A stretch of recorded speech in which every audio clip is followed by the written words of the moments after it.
Hi and welcome. Alicia Yusuf here to talk about the upcoming Mars retrograde that's happening from the 30th of October through until the 12th, 13th of January, depending on where you are in the world.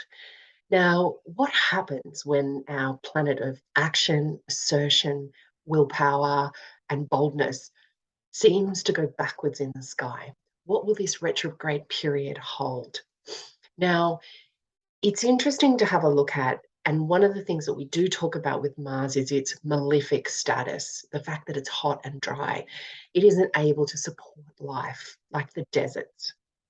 And I want to start this off by saying that I really believe the planets themselves are not necessarily good or bad, but it's the actions we choose to take under their energy that can play the problem.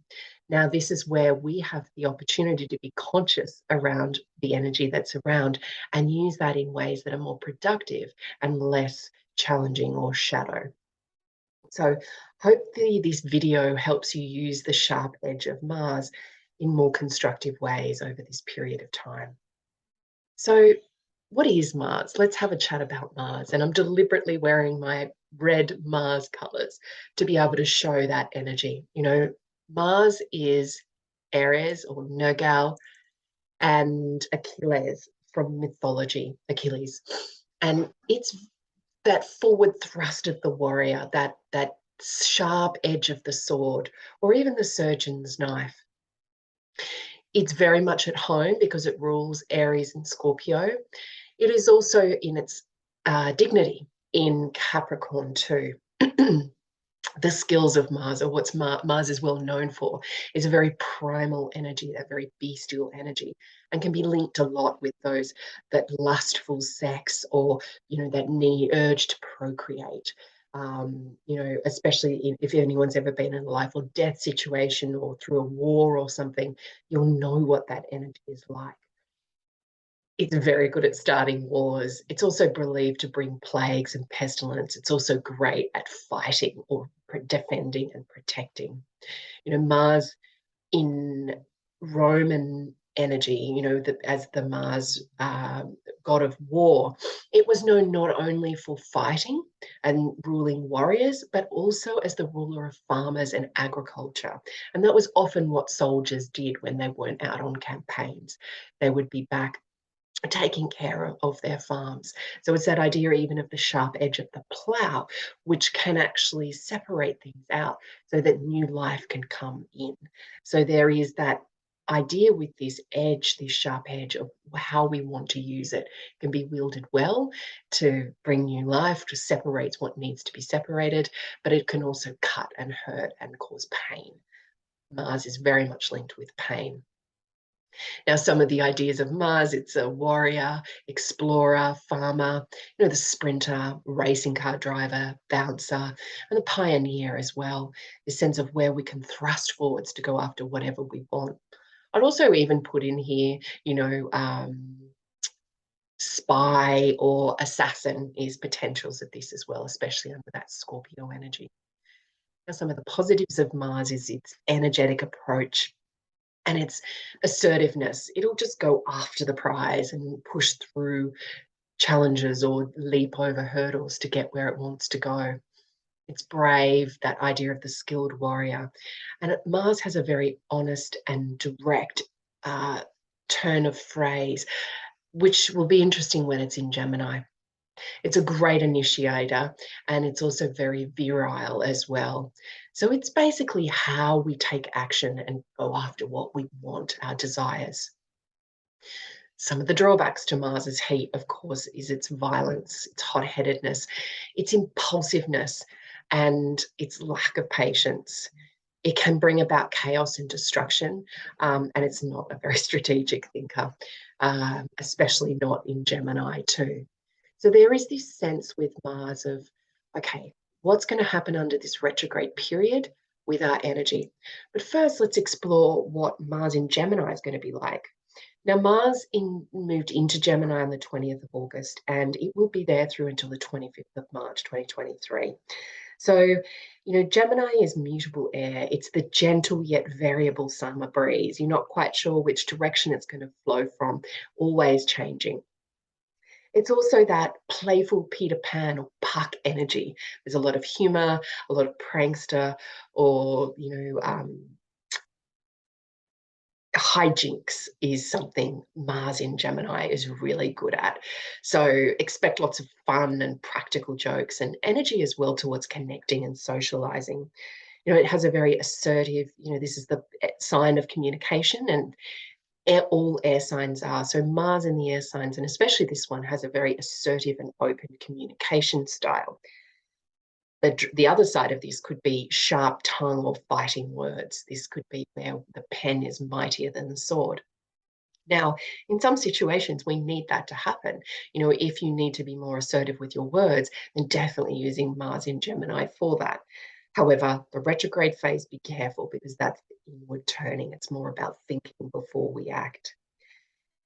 As I mentioned before, it's a drive to connect and network, a flurry of emails or invitations to events, but can get easily overwhelmed by wanting to do all the things. Gemini is very attached to all the sparkly things. And I often think about it like a cat with Christmas decorations. It's like, which thing am I going to pounce on now? But it makes the whole tree fall apart. So it can be this kind of dispersive energy that's drawn in lots of different directions, and you want to pounce everywhere at once. But especially in the retrograde period, you aren't going to have the energy to do this. So it's stepping back and thinking, what do I actually have the energy to do, or the reason to do, or the facts to follow up on will be important with this. It's really great for putting energy into activities that require versatility, that require exploring varied options. Not so great for focus. So if you need to do some focus thinking, I'd be definitely getting that done in the next few days, and then really putting that aside until at least late January next year. It's not to say it can't be done, but it's definitely not easy to do it. Gemini is also the information sponge and the fact collector. I always think about it like the town crier or the journalist, trying to share all the news and the information, but in a very simple, clear way. And activities undertaken around the why of things. Why did that happen? Think of those kids with all the why questions. Why is the sky blue? Why does anything happen? It's that sense of this in Gemini, but it may get too much. You're constantly driven into that why situation. So especially in the shadow periods, I'll talk to those in a moment, just be careful of being overly driven to research or to pulling together the facts. Actually, sometimes leaps of faith are needed in this period, or just resting and stepping back. So let's talk about Mars retrograde now and its energy and what the possibilities could be. So there are two periods, well, there's actually three periods, but two periods within the retrograde motion as well. But let's talk initially about the three periods. So there is the shadow period, which is where Mars first travels through the period, first travels into where it will retrograde. So from the 4th of September through until the 30th of October, Mars is going to travel from 8 degrees of Gemini all the way to 25 degrees of Gemini. And then it will station and it'll stand still and it's hanging. But in that shadow period, this is where Mars starts to act up or behave badly. So energy may become erratic. It's up 1 minute or we're flat on our back the next. And themes of what can I do? Where can I go? The idea that our reasons are pulled back from us. There is a sense that we lose sight of why we're doing what we're doing. And that often can help us slip into a space of dejection or, not having a purpose to follow up on, which Mars really likes to have. It loves to have a mission, like a soldier. So I would say be prepared for that kind of energy of like losing heart or losing focus. Energy may go haywire, may feel frustrated or irritated at delays or setbacks starting to happen. And look, Mars, this shadow period is just a lot of noise and dust and kind of energy. Think about it like the air gets hot and clouded, like the dust of an army traveling to war. So this is the potential of this. Could also be really where words are thrown back and forth, or where you're put off by others' sharp communications. So be prepared for this. And really, this is act one, of a 3-act play. So this is where we get to know the themes of what we're going to be facing in this period of time. And it's a lot about personal power. So examining what your personal power is, whether or not you have it, whether it's comfortable, what the potential is under this period, this whole period. So next is the station, the hanging still, ready for the retrograde phase. So this is where, seemingly from Earth, Mars pauses in the sky. And this is a really tricky place for Mars, especially the station to go retrograde. It feels like Mars has its on the back foot, or its back against the ropes. And, one thing to be aware of, if you've ever been in a fight or in a boxing ring, you know that when you're fighting from the back foot, it means there's less power in your punches. You're less able to attack, and it's more about defending yourself. So when we're in this phase, it's really about picking your battles, especially on these stations, and knowing this may be a day where pauses happen or delays happen and I don't have any energy. So I would definitely suggest on both the stations. So this is 31 October and then 12th, 13th, 14th of January, to just clear the plate, not have too much to do, not expecting too much of yourself. And of course, this will flow through to the retrograde period as well. So past the station, we move into the actual retrograde. And this is 31 October all the way through to the 12th, 13th January. So this is a period where we may still feel like we're on the back foot, or generally the fight goes out of us. We want to climb out of that ring. And it can be where we choose to fight in a more passive or underground way. And be careful of others potentially doing this for you. Really ask yourself, is this a fight that needs to be had? Or is this a battle I want to play part in? And I really get a sense it'll be around the facts, like fighting around what's true, what's not true, fighting around, who said what. Yeah, this is potentially like mean gossip kind of energy around as well. I do find in the retrograde period that, that sense of retreating to find a purpose or a reason for why we're doing what we're doing is really important to help drive us, or help light that fire in our bellies when we start to go forwards again. I think, anger can be very internalized, and really we can use it as an opportunity to explore our own anger signature and patterns. What sets us off? Why does it set us off? Is it around our feelings of power and control? Is it around others' power over the top of us? And if you want, I've got a great webinar just on Mars and anger that you can buy on my website that goes a lot into this, and Mars through the sign and the anger patterns that may come through your Mars placement. But understanding that anger itself isn't a bad thing, it's just telling us that there's something wrong, but it's how it informs our behavior that's where the problems can lie. I would really say, just be prepared for delays or setbacks, or just a general lethargy in this period of time. And especially when Mars squares Neptune, this is going to be a big theme. I'll get to that soon. But yeah, I think that there are definitely days where we're just going to not have any energy at all to get things done. So really clearing your calendar on those days. As I mentioned before, you may meet anger or frustration from others. So be ready for that as well. And if you can, if you're in a place of coolness, you will be able to kind of pour the water on the fire to dampen it down with other people if you're consciously choosing that place. And finally, you may return to an old Mars situation or event from the past. So this could be the Deuterang, where a man, or, a person from the past comes in related to sex and lust, those really Mars qualities. Or it could be an old fight that rears its head again. This is an opportunity for you to do it, react Mars retrograde in a new way, in a different way, and a way that can empower you. Remember, Mars is about personal power. Then we come to the second station. So this, of course, is on the 12th, 13th, 14th of January. So this will be that hanging period again, but I think, it offers more hope. There's a sense of, okay, we're moving on out of here now. We're pausing to move forwards. And this is happening at 8 degrees of Gemini. And then the last shadow, and this is the third act of this play, and this is where energy will slowly start to come back in again. So 13th of January to the 15th of March. And as we get further and further from that station point, the energy increases so that by the 15th of March, kind of ready to really move forwards and understand.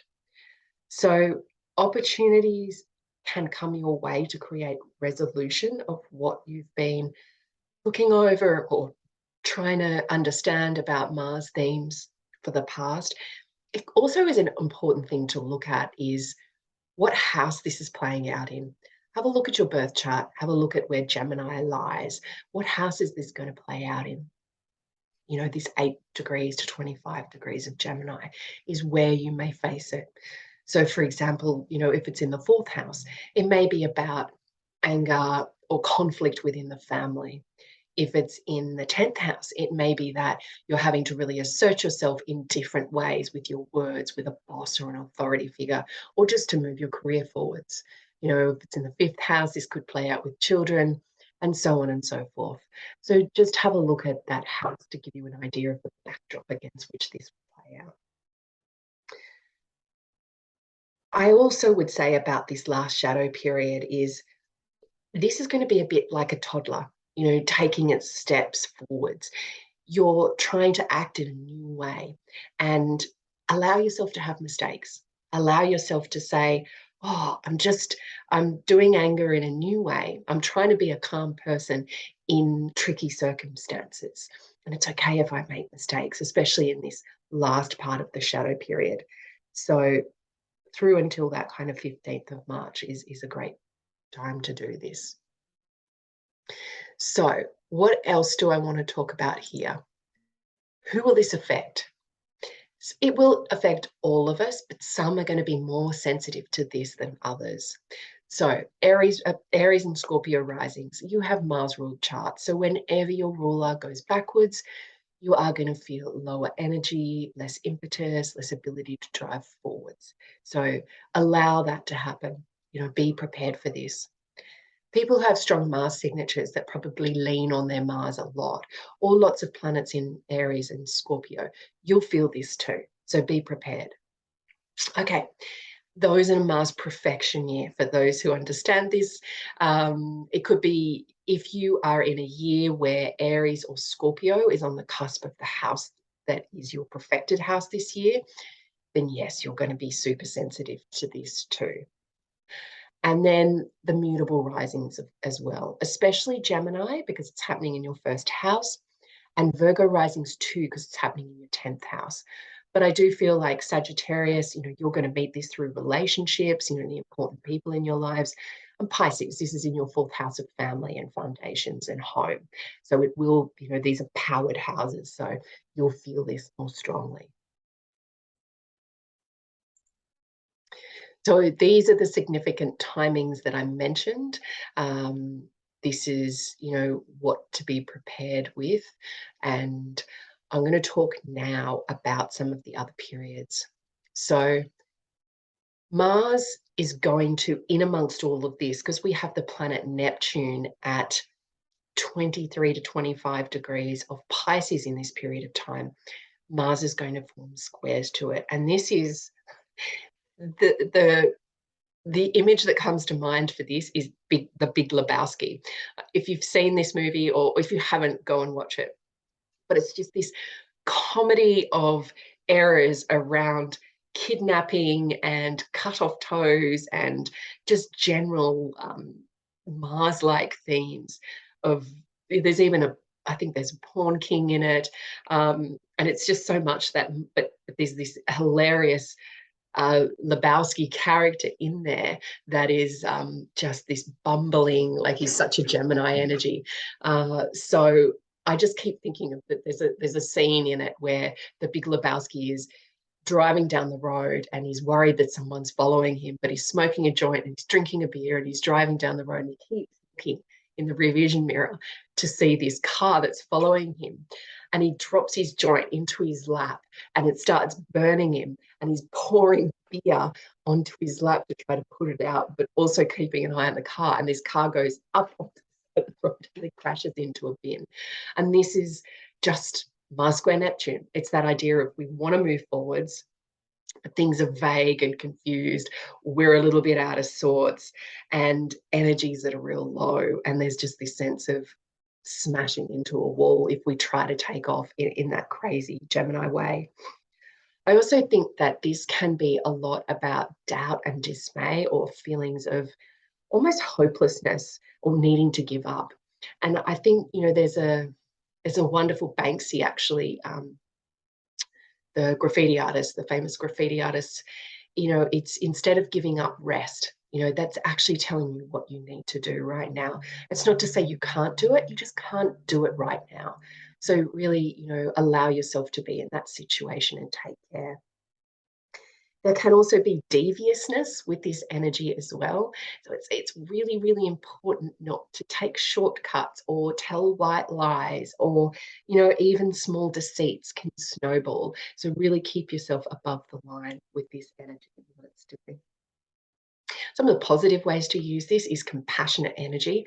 You may have to push yourself outside of your comfort zone to have empathy or sympathy for somebody's situation, or to support somebody who really needs it.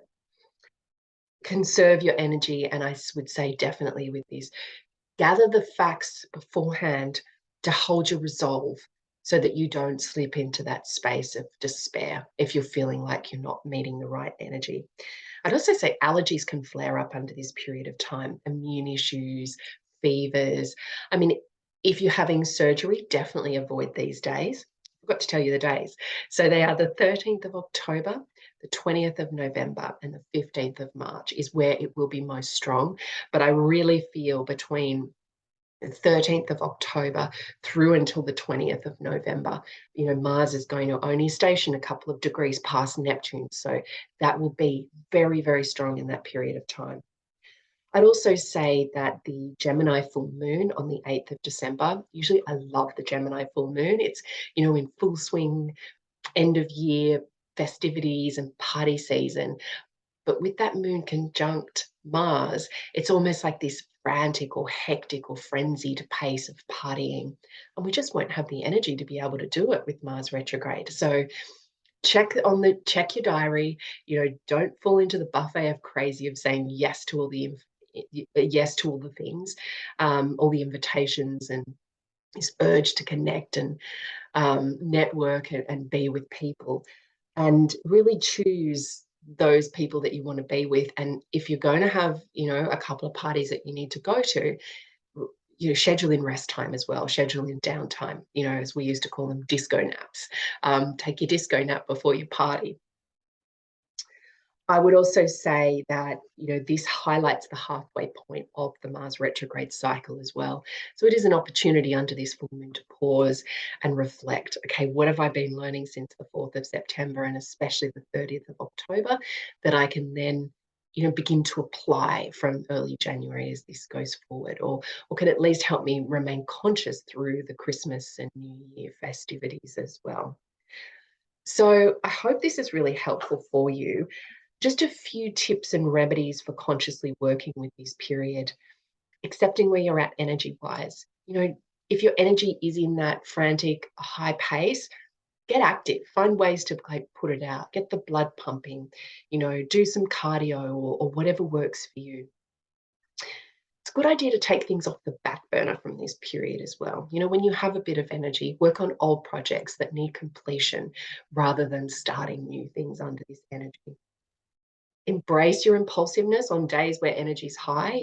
Try going on an adventure of some kind, or just seeking variety. It may be a day where you're kind of going here and going there and going here, all the different places. But it's probably that Gemini, quick to lose interest. You can drink water or aloe vera juice or eat cooling foods. So think melons, cucumbers, lettuce, your salads and smoothies on those days as well, especially, when Mars is a bit irritable. I'd As I mentioned, stepping away from the temptations to eat at the Mars in Gemini buffet of crazy. So expect lower energy levels and clear schedule. In the retrograde phase specifically, 30th of October to 12th, 13th of January, just review your inner power structures. Where do you crave power? Where are you really looking for it and searching for it? And seeking out reasons to relight that fire in your belly, to go after what you really do want. So this is a period of time to check in with yourself and go, do I still want that? Is it still important to me? Why is it important to me? Pull together the facts, Mars in Gemini, to support your case in why you're going forward. What's your communication style under this period? Be careful of having a sharp tongue or being too open and direct in your communication style with others. And try not to take it personally when others are the same. Remember, this could just be the energy playing out in them. Get to know your anger too. Understand your anger triggers, as I mentioned earlier. Look to the sign your own Mars is in to understand what this may look like. So, wishing you all luck and success in this period.